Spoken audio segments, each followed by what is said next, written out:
Hey everyone, welcome back to On Purpose, the place you come to become happier, healthier, and more healed.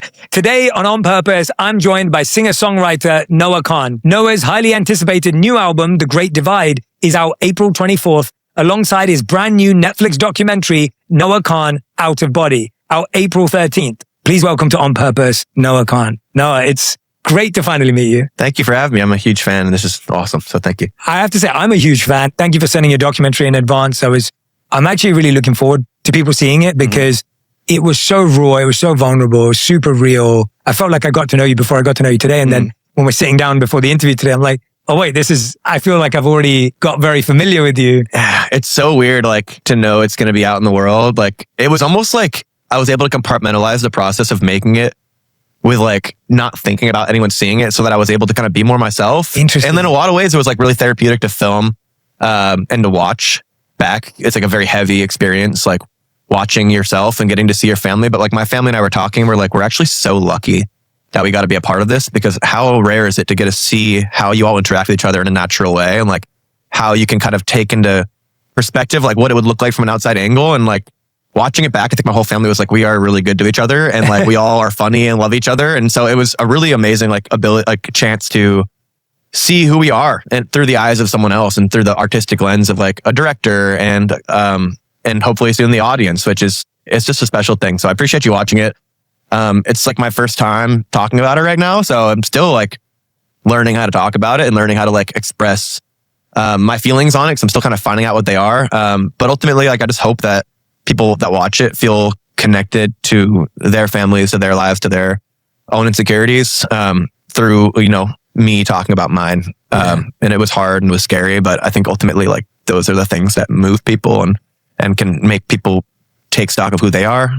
So making it, there was moments where I was like, should I talk about this? Should I say this? Like, should I really say what I'm feeling? So I have this like hyper active ability to like know how it's going to be perceived, and just trying to put away like my concerns about how people would perceive me and just try to be myself was like a fun challenge, and I think helped me in like my own life now. Yeah, well, I really hope this conversation is as much a discovery and exploration for you as it is for us. And yeah, so that I hope that it helps you in the journey of what you're trying to do and the mission and the purpose that's behind it. We see so much of your childhood in it. You talk about it. Like, what's a childhood memory that stands out to you that still defines who you are today? My dad and I in the documentary play Father and Son at the end, which is like the first song I learned to sing and one of the first songs I learned to play guitar on with my dad. And so I think playing that song at this senior citizens home in Hanover was like really defining, because it was like my first time performing, and it was my first time realizing that like I wasn't as good as I thought I was. I think I thought it was really good, and then I went and did that performance. I'm like, oh, like this is really hard.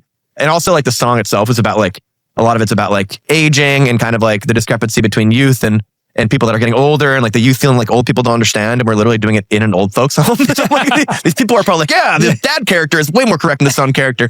But that was like a defining moment for me. And also the only time my dad and I have ever performed like for anyone besides our family until we did the documentary. Wow. So I always remember that, like a really special moment in my childhood. That is special. That's super special. What were you like as a kid? Like, how would you describe yourself growing up? I'm one of four, like kind of like middle child. Like it's my older brother, my older sister, then me, then my younger brother. So I was kind of like in my own world a little bit, I think. Very creative, very like aspirational to do something creative with my life, even from a very young age.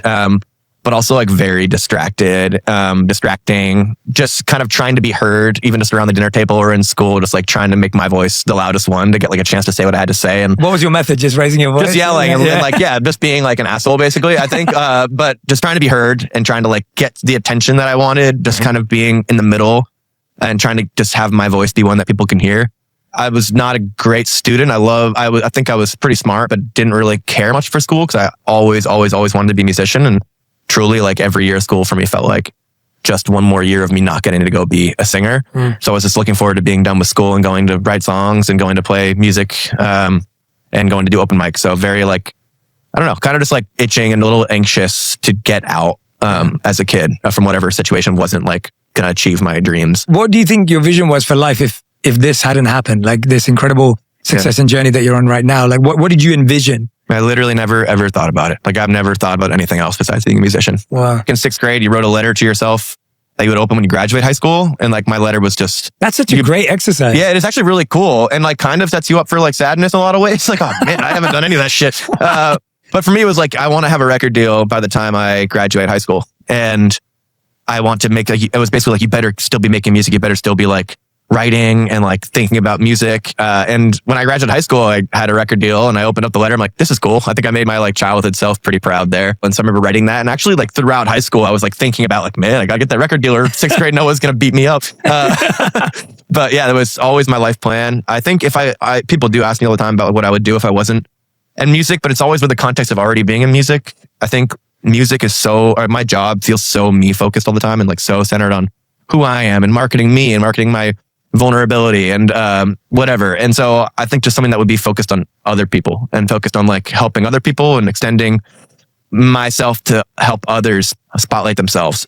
Just something that wasn't so Noah all the time. Yeah, for sure. You've talked about how like writing as a teenager was an outlet for feeling different and your anxiety. Like what was that feeling different than that music was an outlet for, and what was the anxiety back then? Yeah, it was interesting. So I was always trying to fit in and like had lots of friends and but I always kind of felt like I was hiding this part of myself that was like really vulnerable and sad and going through a lot of like mental health stuff even at a really early age. And I think that created this like disconnect in my life where like I was going to school or hanging out with my friends and like really putting on to be who I thought would be like accepted, and then going home and feeling like really just disconnected from like this presentation of myself all the time.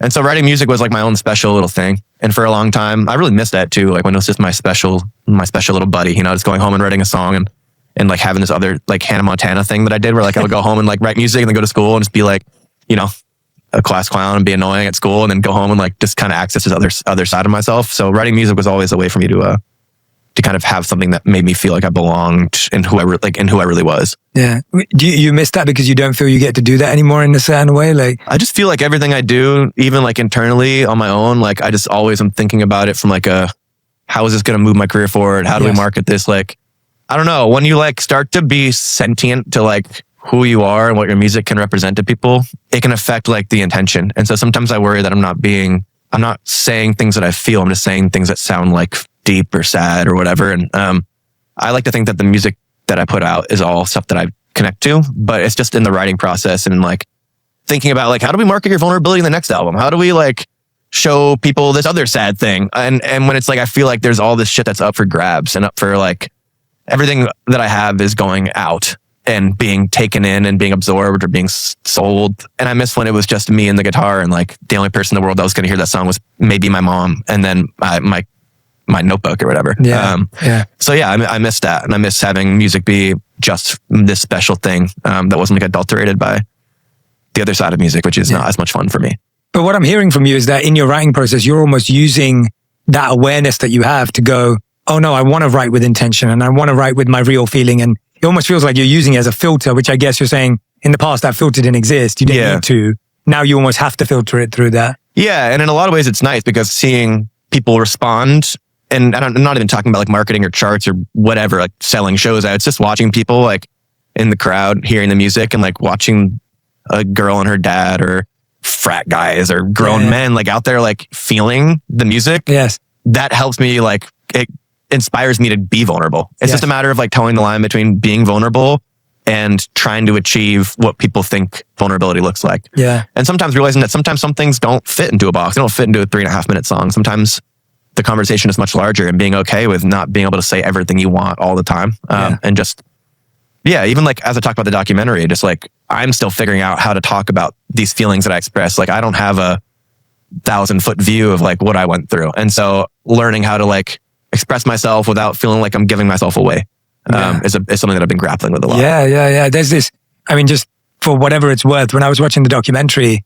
my wife randomly was walking through the room and she stopped. She didn't even know what I was watching. Like she just thought I was on my laptop and I'm watching it. And she walked in on the moment where you're singing for the little wonderful girl who has cancer. Yeah. And my wife just stopped and was like, she heard it and she was so mesmerized. She came over and she just saw the little girl and she was just crying. And it was like, that was just your music and that moment. And she had no clue what was going didn't on. Know, yeah, she didn't know. And it had an impact in like this very passive way of even experiencing it. And I think that says a lot about what you're channeling and putting through. That's the most wonderful compliment that somebody that I'm sure your wife has a very different background than I do, like, or maybe she was from my hometown. I don't know, but no. But just like somebody that's not in my world or in my body or in my experience, like finding a connection within themselves through like an interest in something I think that's like what mental health, the conversation about mental health for me has been so cool, is like understanding that where I came from is my own, and I grew up with privilege and with access, and like that people that didn't have that are still connecting to the feelings there. And it brings us together, and it kind of helps equalize our differences into this like larger similarity of just going through something mentally. Yeah, I listened to you and I'm like, wait, was I from Vermont? Why does this stir my soul? Like, and I'm not just saying that to flatter you. I'm like, I'm like, wait a minute, why does this hit so deep? And it's such a beautiful thing of like connecting to strangers or people from different walks of life and different backgrounds. But I find it fascinating that you talk about, almost missing this old experience. But then in the documentary, you kind of started with like this line of, I'm so afraid of losing this special thing and it might go away. Yeah. And so it's almost like there's something beautiful about what's happening now too. Yeah. I think I'm just constantly in like a grass is greener mindset and constantly trying to go backwards. I worked with this songwriter in Nashville, and he's this older guy. I started when he was in his 40s. His name's Tom Douglas, great writer. He said songwriting is all about trying to go back and just somewhere simpler and somewhere easier. And I think that's how I live a lot of my life. And I'm very actively, like hyperactively aware of moments as they're there. And I'm not able to be inside of the moment because I'm so worried about when it's gone, and I know I'll never be able to go back to it. And so in the documentary, you see a lot of me being like this imposter syndrome of like, I might not get this ever again. This might all go away. And for having worked for so long, for like 8 or 9 years before I had that kind of moment that allowed me into those big venues and that like more kind of like global success, I guess, I'm so aware of how fleeting and how hard it can be to re-find it. And so I think I spent so much time worrying about not being able to get it again, that a lot of those moments I wasn't able to fully live in. So when there were moments like Fenway Park in the documentary, as you see in the movie, like that I'm able to fully be in, those are so special to me. Like, and you felt you were like, that was one of the few times that I felt like I was just there and like looking out, and I just felt like so with everybody else in that moment and not thinking about before or after. And that's why that show was so special to me. Like the fans all being there, the venue, amazing. But like for me, selfishly, it was just like, oh, I'm here. This is awesome. I am right where you guys are right now. And I felt like the same for a little while. I mean, I feel like I love watching that genuine kind of present yet anxious feeling we all experience. Like that shot of you lying on the lawn at Fenway, like lying on the ground and texting right at the beginning. Yeah. And it's like, you're like, I can't believe I'm here. It's surreal. Yeah. But then you're like, but I'm anxious. And when I watched that, I'm like, but that's so real. Like that is the most present way, in one sense, to experience anything. It's like, that's the human experience, right? It's like, oh, man, I always am so jealous of like, and maybe there's no one exists that can do this, but someone that's just like fully living in the moment, like fully like just accepting things as they come, being right there, experiencing everything and not thinking about the context or the future. It's possible. Yeah. It's possible. Oh, that'd be so sick, dude. If you have a guy in LA that you could hook me up with, like just implant something in my brain. So it's like, I don't know if it's I only know the meditative way to that. I don't know the technological way to that. Even meditation, bro. I'll be meditating and I'll be like, man, I don't think I'm meditating good enough, dude. I meditated so much better when I was young, dude. It's hard. Meditation, like, it's so it's hard. Powerful, but it's so hard. Difficult to It's like golf. It's hard. It is. And it takes a while. Like, the consistency is key for meditation, I think. Yeah. I'd like to learn more about that from you someday. Of course, right? Of course. I love how you talk about, though, this. I think what I'm getting at is I just feel like you're really honest about how we all feel. I think it's very easy to us to be like, all right, I had this success, sixth season was insane. Like, the next thing's going to be as big or bigger. And the reality is, I think anyone who's had any success, you're always scared of your next thing. Oh, yeah. Like, that's just such a normal human emotion. And so you talk about this idea of being scared and sad for the next album. How does that bleed into your creativity, and how do you use it rather than be controlled by it? That's a great question. I'm still learning. I mean, when I was 16 years old, no record deal, nobody knew I was like making music or anything. I remember still feeling that way. Like I wrote a song called Sink when I was a kid, and I like loved this song. And then the next day I was crying. So I'm like, I'll never make anything as good as that again. So there was no stakes at all for me at that point in my life. But that feeling has chased me around throughout my entire career and was incredibly difficult coming off of sixth season, just because I kept on raising like the stakes emotionally for myself to have to follow it up. And for the first like year after being on tour for 3 years of sixth season, I was just kind of lost in how to fight that feeling. I had a conversation with a few different artists. I don't necessarily want to name them just because I don't want to put them on the spot, but they had gone through this themselves, like burnout and major success and needing to follow things up. And the advice was just like, the best advice I got was like, it's just not going to be the same process, and you can't control it. You can't like try to make it perfect, and it's just going to be what it is. So I had to just kind of let go of this idea of like the follow up and just make music for that same 8-year-old that picked up the guitar the first time and just make music because it's what I'm supposed to do. Yeah, it's beautiful to hear that you actually reached out to other artists who've gone through similar things. And have you felt that support in that community? Because I think there aren't so many more artists now who are talking about their mental health and are talking about the creative process and everything else. Absolutely. Yeah. Absolutely. Yeah. I feel like people really want to talk about themselves, I think. And sometimes it's just getting that conversation started. It's funny because like creativity and its intersection with self-worth is so difficult for people to navigate. You know, so well said. Explain that for me. Just, I think a lot of times as creative people, as writers, actors, whatever, podcasts, you feel like what you do is who you are. And when you're talking, what your job is expressing yourself. You feel like when you can't express yourself, you're not good at your job and you're not good at satisfying this need to let yourself out. And so it becomes very lonely because you feel like admitting that to somebody is not just admitting that you're struggling in your job, it means you're struggling with yourself. And that can be really, really difficult to say to somebody, especially somebody that you look up to that you think has it all together. So like talking to these people, it was really hard. Like my voice shakes on the phone being like, I just don't think I can write songs anymore. And I don't think I can do this. And like having to open yourself up to somebody like that and be like, and be afraid that they're going to say, well, that sucks, you know? and to hear someone say, I get it. And I went through that too, or I have my own version of that in my life. It just makes the world feel brighter. It makes like the clouds over your head just for a second go away. And you're like, at least, even if it's not fixed yet, at least you've been here before and there's a path out. So I'd like unbelievably grateful to those artists, to my family, to my wife, to the people that like sat with me in those feelings and like observed how I was handling it and recognized that I needed some help. So I'm really grateful to the people that helped me. And if you're listening to the podcast, like, thank you so much. And this album would not have happened without them. So everything you just said was so well articulated. I hope you listen back to it because it was just everything you just said about creativity and self-worth just resonated so strongly. Thank you. Yeah, it's hard to describe and it's hard. You just described it really well. Thanks, man.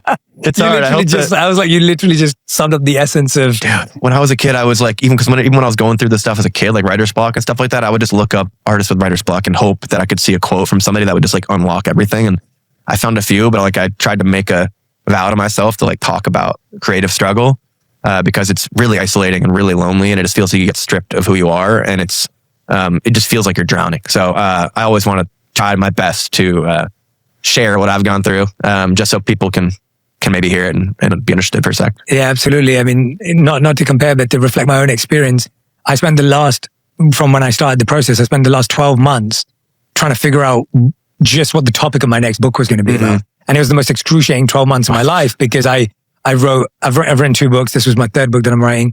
And I wrote chapters, threw them away. I wrote chapters that I thought were quite good and then I read them back and they weren't.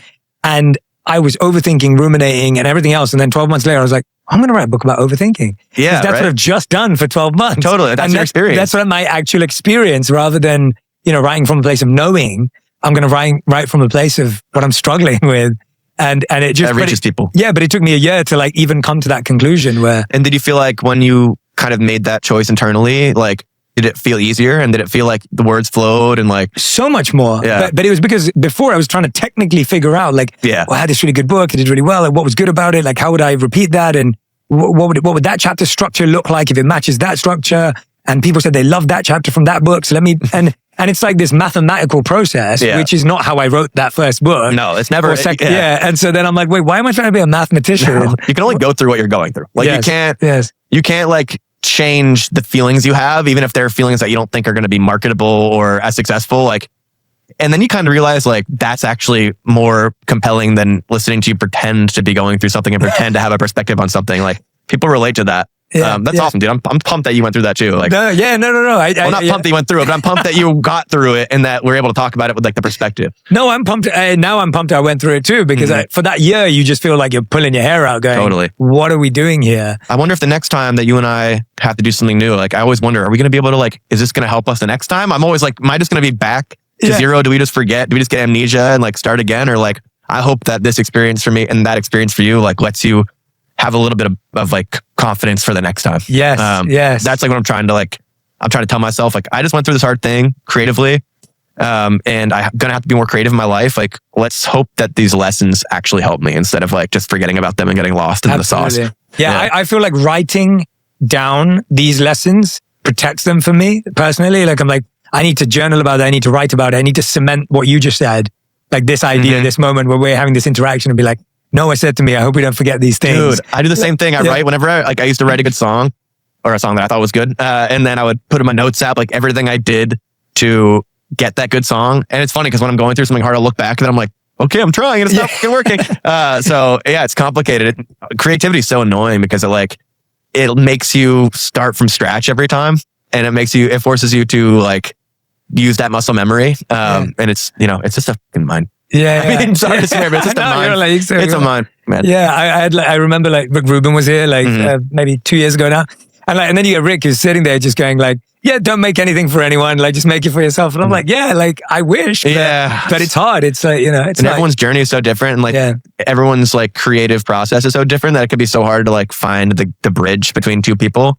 It's difficult. I mean, again, like I'm jealous of people that just like can write every day and love what they're making and like not have to worry about how it's being perceived. Or I feel like writer's block, it's so closely tied to like anxiety and like the self-fulfilling prophecy that you have. Like if you worry about something so much, it's going to happen. And then you worry about worrying and then you're worrying about worrying. And then it's like, it's here, like there you did it, dude. You're like, congrats. Like, I hope that I learn in the process before I get to that place, like to recognize what is happening internally and like question it instead of just letting it flow and going to this shitty spot. It's almost like we trust every thought. Totally. And that's such an interesting idea. It's like if you trusted everything you read on social media and believed it to be true without checking it. But we do that in our mind all day. All the time. And any thought doesn't get any evidence checked. There's no proof needed. There's no rebuttal. It's like a weird arrogance that everything you think has to be correct. But like, and then you're anxious about that. Yeah. Like it's like this, dude. You get lost. Anxious arrogance maybe is the way to think about it. Oh my God. I know. It's a little bit of like this ego thing where it's like, oh, I've been, especially because we all are really doing this in one way or another from since we were children, I think. Like expressing ourselves creatively. So it's tied up in your inner self and this like, you don't want to betray this like process that you've cultivated. But like, I never questioned that maybe that process actually wasn't very healthy and there's a real way that I can make good music without having to suffer all the time for it. And we look at people like Van Gogh and these famous artists that like battered themselves to create. And we think that has to be how it is. And I subscribed to that theory for a long time. And I'm just now like trying to unwind this idea that I have to be unhealthy physically, or in pain in some emotional way in my life to create good music. Like there has to be a way to access it without living it all the time. Did you believe that if you heal too much, it would reduce your creativity? 100%. Yeah. You used to believe that. Yeah. I used to believe that for sure. Like I was like, I mean, it came into the conversation when I started taking medication for my anxiety when I was in high school, an OCD diagnosis more recently. Like these problems were really hard for me and were disrupting my ability to wake up in the morning and to just be a human being. But I was holding off on getting the help that I really needed for a long time because I was so afraid of it dulling my creativity. And then I would look at my creativity and be like, well, this is not very good either. Like I'm not making anything good right now. I can barely put my pen to the paper. I can barely even process a single thought. And I was like, I don't want to get help because I'm worried that I'll be happy and I won't care about making something and I won't feel pain and it won't be painful enough for my audience and it won't be scared. The feelings won't be real enough for my audience. And it just took like kind of just saying, well, I don't want to live like this anymore. And if it means that I write a happy song, then like I need to get up in the morning. And I found that I was still sad in a way that felt more manageable and I still had feelings and deep thoughts about things, but I wasn't getting sidebarred by rabbit holes of obsession and rabbit holes of anxiety anymore. And it really was a turning point for me making this record. Was just like taking the step off of the cliff, so to speak, into the unknown. And not, again, it's a control thing. Like I can't control this and it sucked, but when I let go is when I like found it again. Yeah. I remember I was in Joshua Tree and I've never been to Joshua Tree. I'm not even like particularly a huge like desert guy. It kind of scares me, but I was like, I'm struggling a lot in my life. I need to go to Joshua Tree and like find myself and make music. And I had just gotten diagnosed with OCD. It's something I'd suspected for a long time. And there's so many varying kind of branches of this problem. And so I never really knew where I fit into the conversation. So I didn't want to like get the diagnosis and be like, I have OCD now. I was kind of scared. But I just got diagnosed with OCD and I was in Joshua Tree and I was feeling so miserable in this beautiful Airbnb. Like I'm in the desert. I'm like, this isn't making me feel connected. Oh shit. And I was like so lost in that. And so being somewhere beautiful and realizing that the problem was like beyond where I was or where I put myself or how nice the studio or the collaborators were, like realizing that I just wasn't going to be able to do it on my own was like, that Joshua Tree trip was like horrible, but also incredibly enlightening. Cause I was like, all right, that was my last try at just like hoping life fixes this for me. Yeah, absolutely. I mean, like, I imagine it's also one of the things you address in the documentary is that it's challenging because you don't want to like air your family's dirty laundry. Like, you know, it's like this, a lot of what you write about is your family and is your upbringing. And talk to me about how hard it is when it's like what you're writing from is your family and you love, obviously it's obvious in your doc that you all love each other and you have a supportive relationship. But at the same time, it's hard to do that. It's complicated, man. Yeah. I think actually like one of my biggest regrets is not knowing how to communicate how I was feeling and choosing to do it through the songs that were then marketed to millions of people and heard by millions of people without having that conversation first of saying, hey, mom and dad, like this is what I'm feeling about, you know, your guys' divorce or whatever's going on in our lives. My dad's, you know, brain injury and these things that like I never really knew how to talk to them about. I'm much better at saying it in songs. I don't want to say cowardly, but it's just, I'm afraid of that conflict sometimes. And so I'm like, I go back to this like, okay, well, I'm going to write it down like angsty teen. Like I'm going to go like write it down. But like when you're writing things down in a journal versus when you're sending them to every streaming platform and every marketing thing in the world, the effect that I feel like it could have on people is that they feel blindsided. And my mom has always told me like she was happy that I was getting those feelings out. She's been so supportive, my dad as well. But I still felt like this regret of being like, I wish I had talked to you guys about this first because it would have been so much healthier. It would have been more fair to you. It would have been probably more helpful for me.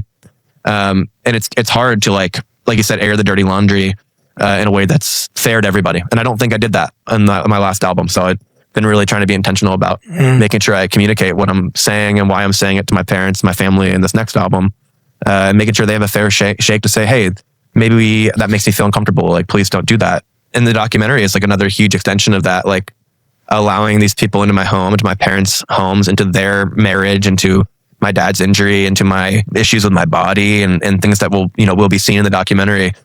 It's been really important to like be communicative with each other about what people are comfortable with, why we're doing it, why it's important to have hard moments in there and how it can be helpful for people.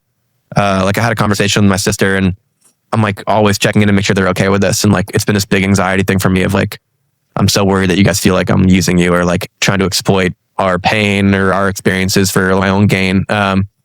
My sister said it best. She's just like, is it painful to see dad from the outside angle like this?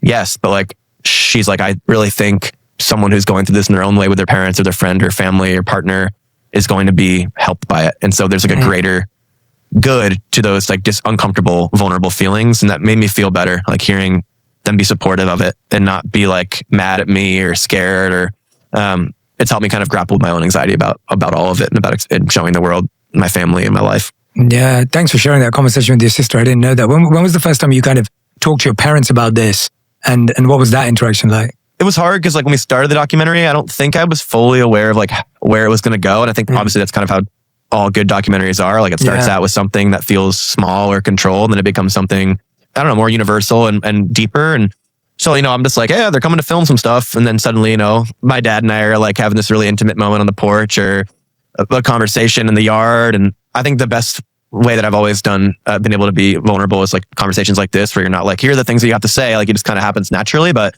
I think we were kind of just like, yeah, they're just going to come film some stuff and I'll probably play the acoustic guitar and we'll leave. And then it kind of like developed into this more intimate, like vulnerable piece. So I think they learned with me as things were happening, what it was going to be like. And man, like the first time watching the documentary, because you see it all get made around you, you're kind of able to like pretend it's not happening. And I think we all were kind of like, let's think about that later. But like when it finally was time to watch it was like one of the most stressful days of my entire life, man. Yeah, it was. Yeah, have you watched it with the whole family yet? Yeah, so it was, I got it first and one of the most poorly timed edibles of my entire life. I was literally, I was like coming up on this like weed edible. And the documentary gets sent to my inbox and like I'm going to send it to my family, but I really want to watch this first. And so watching this just 2 hour long, hour and a half long movie about myself was like, oh my God. Yeah. And I'd never seen all the pieces together and how like emotional it was. And my family and I talk to each other like honestly and emotionally all the time, but like we kind of are like, oh, no, let's have a drink and I'll see you tomorrow. Like you don't have to think about it again. So like knowing that this was just like there for everyone to watch and that I was going to have to send it to my mom and brother and sister who were really right down the road. Was really scary. And so yeah, it is scary. I sent it to them and like, I think that their response, like, I guess I was hoping that they'd be like, this is amazing. Great. Send it off to Hollywood. I think for them, it was an emotional experience as well. And it was like challenging in a lot of ways to watch. I think beautiful at the same time, but challenging them to see, not just like seeing yourself on camera, which is weird. And like not human, but just seeing how the themes came together and like kind of reminded us of this painful thing that we've had to go through as a family. And so it was like a lot of conversations at first about how we felt about it, if we wanted to do it or not. I was ready and willing to be like, let's not do it then. If you guys are feeling any type of way about it, let's not do it. It's fine, when we all watched it together as a family, we found ourselves laughing, crying, hugging, and like being so excited because it brought us all a lot closer. And it helped us kind of like actually visualize what it's like for my dad, what it's like for my mom, what it's like for all of us in our own way. And like, I remember this feeling of just like this golden week afterwards where like we all just felt super connected to each other and we felt this gratitude. And it really has brought my dad and I a lot closer in a lot of ways. There are things that I said in that documentary that I knew someday he was going to hear, but I don't think I ever could have said myself because I wasn't brave enough or something, or I was too scared.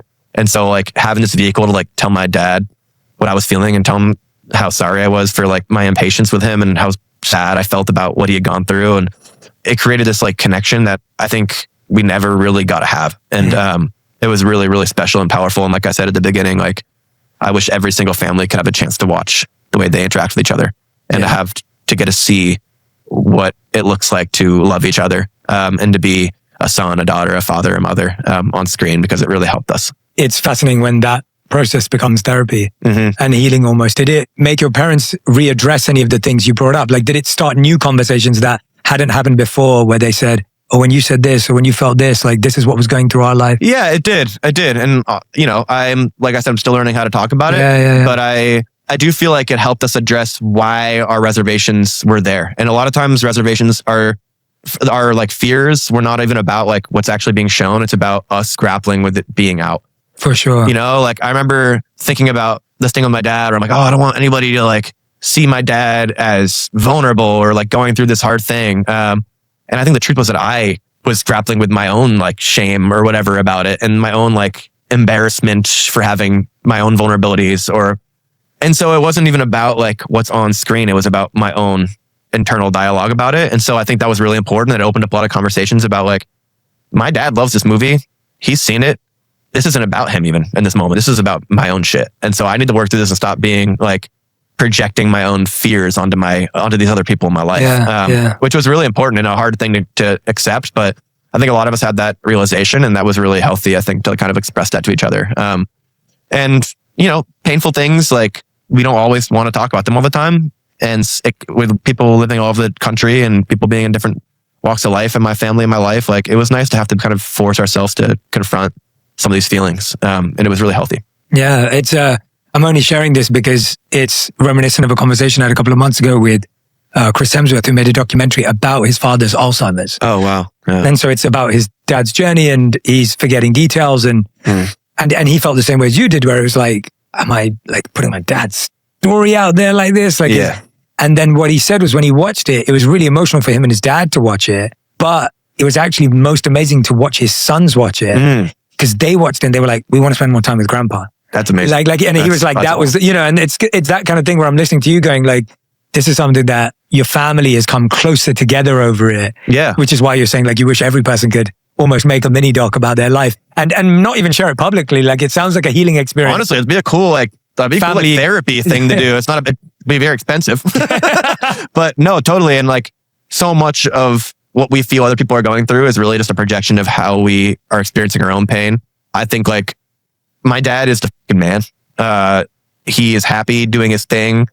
He loves his life. There are struggles like in any person's life. And he has, he has had to struggle through this injury, but a lot of it was just me worrying about him and like making it seem like it was for some reason, his responsibility to feel that same worry that I had. And it's not. People experience their pain differently. And I learned a really good lesson through making this documentary that like my view of the world and view of people's trauma isn't always accurate. And it's not fair to like suggest that they're going through what I think they're going through all the time. I mean, that's huge. Yeah. If there was any lesson we could all learn, totally, that's huge. Like to be able to actually go, oh wait, the way I process stuff isn't the way people process stuff, and just because I'm judging this thing doesn't. I mean, that's huge. And totally, man. What a great lesson to gain from. It's helped me like they're using the word selfish. My therapist is like, say self-focused, you know, but like a lot of times we think we're helping people or we think we're speaking some truth into the air, and it's like that's not at all what's going on with this person. And so getting to see that up close and getting to, my thing is when my family and I are like, oh my God, we have to send this to dad. Like he has to watch this. Like we're all so nervous about how he's going to feel. I sent to my dad. He's like, I love it. Like very simply, like, that's great, buddy. Love it. I'm like, wow, that was like not what I expected you to say. And like, it takes this huge weight off my shoulders and like makes me happy that he's like, no, I know what's going on. Like, you know, it wasn't like this like kid's gloves. Hey dad, this is how you look. He was like, oh, hell yeah. Like, I look cool, dude. So That's that was amazing. nice. Yeah, That's that was amazing.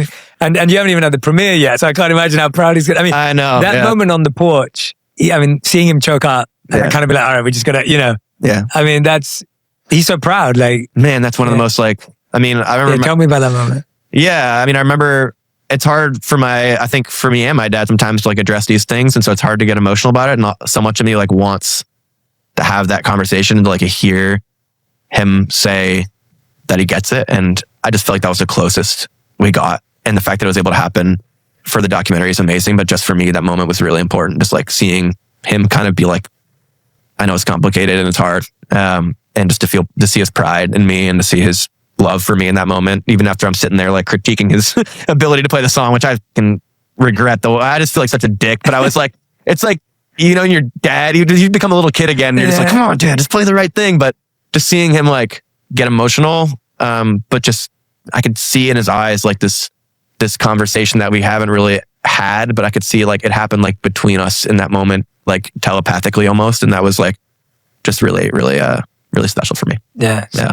That was something that I really, really will never forget. And I'm really grateful to people that helped make this documentary for like pushing in a way, like us to these moments, into these interactions, because it's so easy just to drift away and drift through life and just like go home for Thanksgiving or go home and go out to dinner. And Aziz Ansari had a great bit about like going to see your parents and like how it's the same thing every time and you leave and you're like, you're happy to leave, but you feel guilty. And I felt that a lot. Just like, I feel like I came here and we didn't solve or work through anything. We just like worked together, and that can be beautiful, but sometimes you want more. And like those moments with my family, like allowed us to confront a lot of things and allowed us to have like moments that we'll remember forever. It's beautiful, man. Thank you. Yeah. I can tell it's emotional. Yeah. It makes me emotional, man. Yeah.